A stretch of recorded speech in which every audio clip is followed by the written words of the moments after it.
Okay, yesterday we were talking about a bunch of different things. The same names, not the same names, Rabbi Chosid, not Rabbi Chosid. Okay, it's an interesting thing. In the Gemara it says, it's a mitzvah to marry a niece. That's what the Gemara says, it's a mitzvah to marry a niece. What's interesting, Rabbi Chosid writes, an uncle should not marry a niece.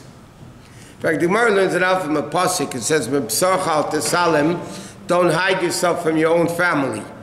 According to Rabbi Chosid, it says you shouldn't. Then they all ask him, Rabbi Chosid, the Gemara says clearly it's a mitzvah to do it. Why does he say so? That's, again, his things that he wrote or whatever. But today, usually it's not done. You can't say it's not done. But all other relatives, it says in halacha, there's many relatives that halacha allows you to get married to. But it should be discussed with experts in the field, both medically and halachically. For instance, according to halacha, first cousins are allowed to get married to each other. In secular, there might be a technical difficulty. But according to halacha, first cousins can get married. Now sometimes there's issues in the genes and this that the kids might not be very healthy. Or some of them, some yes, some no, in different scenarios.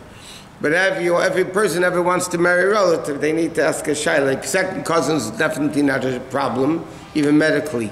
Third cousins for sure not a problem. Halachically, first cousins can get married. Now, if they should or not, that a lot of issues to discuss. Now it says like this: a husband, when they get married, has to write a ksuba. Now, the ksuba is a financial document for the protection of the woman. In other words, like this, the origin, it's an argument in the Rishonim if it's biblical or rabbinic. Most people say it's rabbinic. This that we write in the ksuba, midaraisa, that is biblical. They write, there's reasons why we write that. But there's a concept called ksuba. What is the ian of a ksuba? Besides the financial responsibilities that a husband has to a wife, support her, feed her, clothe her, heal her if she gets sick, all those various different things. The ksuba basically says that if, God forbid, he dies or divorces her, then you have to pay the ksuba. Now the ksuba in rabbinic terms is 200 zuz for a virgin, 100 zuz for a non-virgin. But this ksuba is actually a protection for the woman that the husband shouldn't go divorce her. Years ago, the people used to divorce much more often than they do today, believe it or not. But without the chazachamim to protect the woman, they didn't want. That guy should just dump the wife, forgive her a get, and finished. He has to pay, it's a lot of money, so then he would think about it many times. So the din is that a man is not allowed to live with his wife without a ksuba. So what happens if you lose the ksuba? So, in fact, last night after Ma'ariv, I wrote the ksuba for somebody that lost the ksuba. It's called ksuba d'irachasa. There's a special text of a ksuba called a lost ksuba. But before we get to that, so because you're not allowed to live with each other until she has this financial security in her hand of a document, so he would have to give her, halachically, he would have to give her something in the house valuable of the amount of the ksuba that he says, this is designated to you for the ksuba money, in case, we divorce or die or whatever. The previous amount or just the 200 zuz?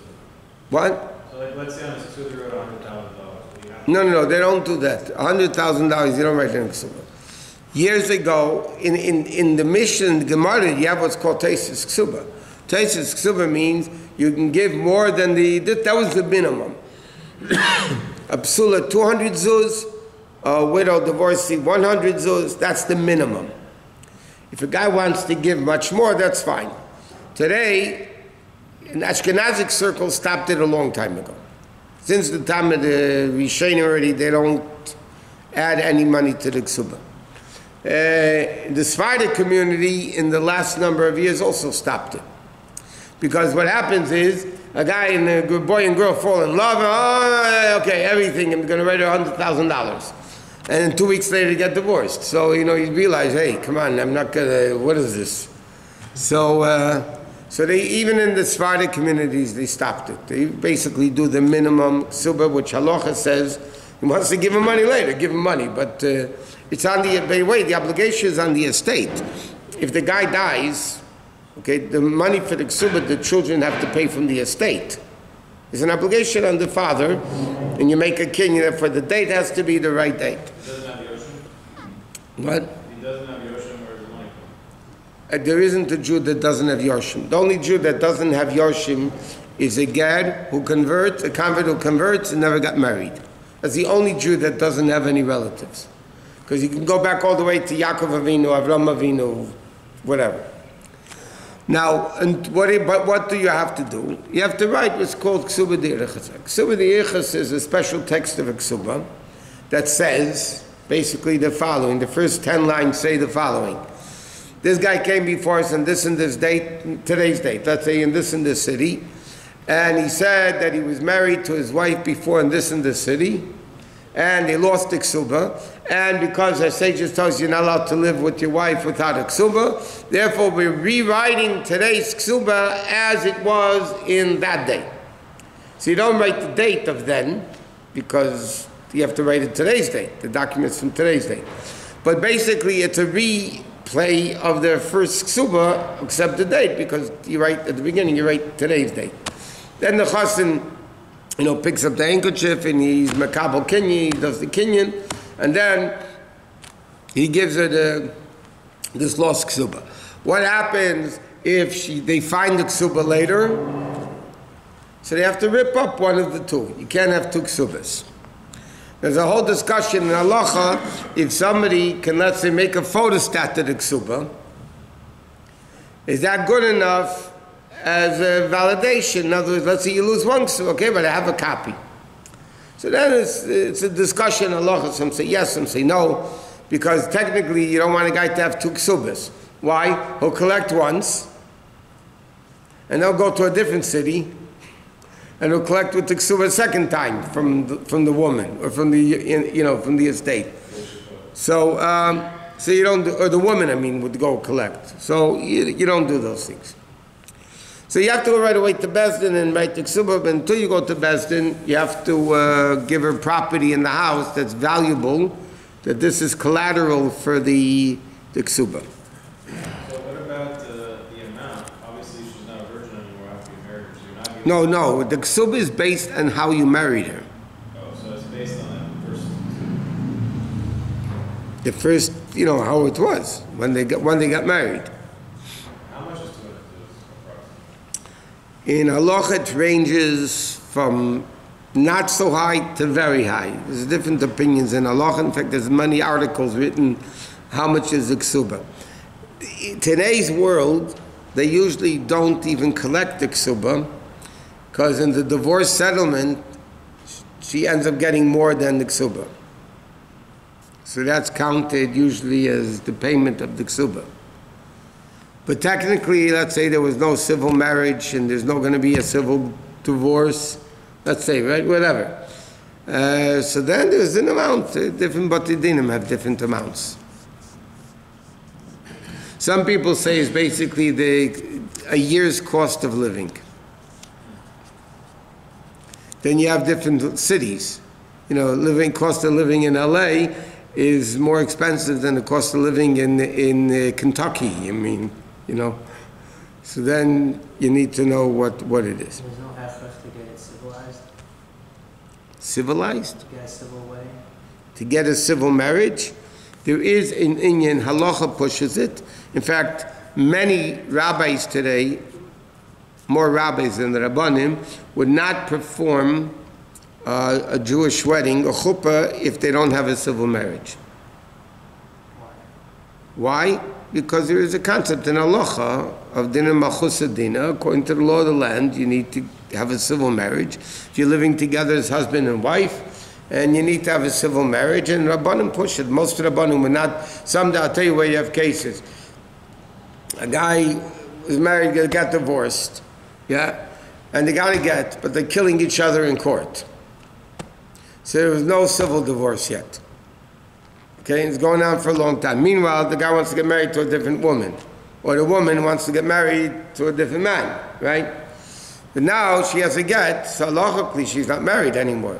But the question is a rabbi allowed to do such a wedding? I personally would not. Most rabbis would not. You'll find, like Williamsburg type of people, those guys. They'll do a wedding because halachically they got a get, so who cares? According to the government, you don't have to be married. I understand, but to be considered man and wife, it's not, could be a shayla of znus. Because, Lepel, you're married, but there is an inyan halacha to have a civil marriage. It should be done, and again, halacha that pushes a civil marriage because people should be legally married. But then you need to get a legal divorce. But again, what happens in technical halacha? A couple was married halacha and civilly, okay? Then they got divorced with a get, but they didn't have a civil marriage. A civil divorce. Now, when the rabbi does the Jewish marriage, it's not polygamy. Because according to the civil government, a Jewish marriage is not recognized as a marriage. Right? So therefore, it's not considered you're doing polygamy.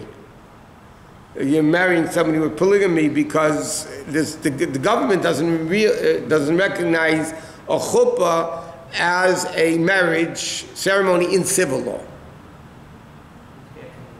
Huh? Why do we care what they would think in terms of that? There's no reason that you need to be married according to civil law. Why? I'll tell you why. What happens if, let's say, the wife got the get but not a civil divorce, yeah? And the rabbi will do the wedding, yeah? What do you do if she starts giving out rumors that a rabbi married a person, rabbi did a wedding for a person without a civil divorce? It doesn't look good. It's religious. It looks very bad in the political spectrum of people's public, in the court of public opinion. It looks very bad. So just for appearance? Marasayin. There is Chil Hashem, it's called in English. It's a pretty powerful din. Religion versus the state. It's not true because both of them are considered marriages, even in halacha. Somebody had only a civil marriage. Do they need to get? Yeah. Why? Because halacha says you're not married. You're not, but you have. So why do you need to get if you're not married? You made a commitment. There's a. Wait a minute. Just like by. Wait a minute. A boy and girl live together. Boyfriend and girlfriend. They need to get? That's not a. They made a commitment. We're going to live together as husband and wife. Boyfriend, girlfriend. So that's a commitment. That's not. What's the word husband mean? Husband's an English word. What does husband mean? What does a husband mean? Define husband. Define wife. If a man and woman are living together, can they be called husband and wife? Can they? Yeah. Technically, yeah. Okay, so do they need a get? But if they say their boyfriend. Do they need a get? Yes. Why? Because you said by heiress, but for example, if a person gets. No, they didn't have Edison. No, they didn't have kosher witnesses. But they took the responsibility. A person that had a civil marriage, do they need a get? The answer is yes, they need a get. Why? Because they're living together as husband and wife. I'll tell you even more. A couple that's civilly married, can she go to mikveh as a wife? Or you say if no, if they're not married, you can't go. The marshal boyfriend, girlfriend, she's not allowed to go to mikveh. Because then you're condoning something which is halachically forbidden. Now, if a couple's married civilly, do we let them go to the mikveh? Then says, yes, of course we let them go to mikveh. Because officially they're living together as husband and wife. They're living together as a married couple, not boyfriend, girlfriend. So if that's the case, so civil marriage is something in halacha. Yeah, but if you go the other way, if you have it halachically, then you're for sure married. Meaning you don't need to care about the civil. But people, halacha, dina de dina, plays a very important role in halacha, unless if it goes against Torah. Now, if the law of the land says a couple that's married, not today's world. In today's world, no.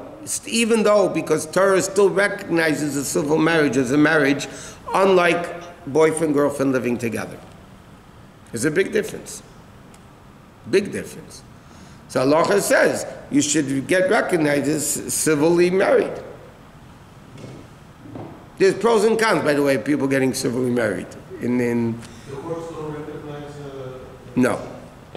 So in that case, if somebody is not... Separation of church and state, they won't recognize a Jewish man. So the problem becomes, if they're not civilly married, then because of the divorce, the husband, for community purposes, because we're not married, right? That there would be an issue. Yeah, but then it's what's called, there's an English word for it, slipped my mind. If people are living together a long time as husband and wife, there's an English word for it, that the government considers it a marriage. There's an English word for it, I forgot. No. I forgot what it is.